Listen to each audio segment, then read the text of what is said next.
Hello and welcome. Today we're gonna take a closer look at the Jacob's ladder. In the name of science, of course, not just for fun. For this we need a Jacob's ladder, a high voltage transformer and a multimeter that measures the input voltage to the transformer. And here you see the variac to variate the voltage to the transformer. The high voltage transformer we are using is from an old X-ray machine. It just looks like this transformer, but it is in oil to isolate it. It has a maximum output voltage of 65 kV or a peak voltage of about 90 kV. And here you see the variac. It has a maximum output voltage of 250 volts and 20 amps.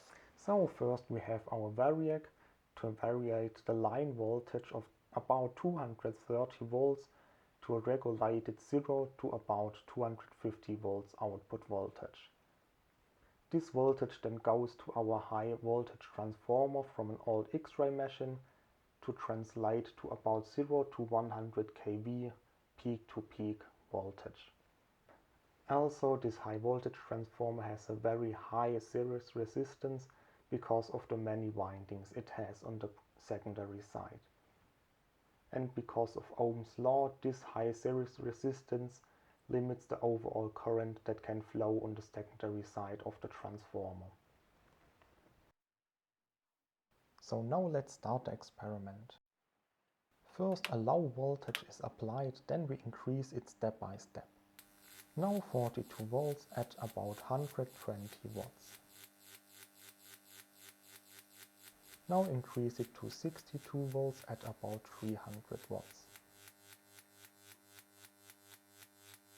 83 volts at about 650 watts.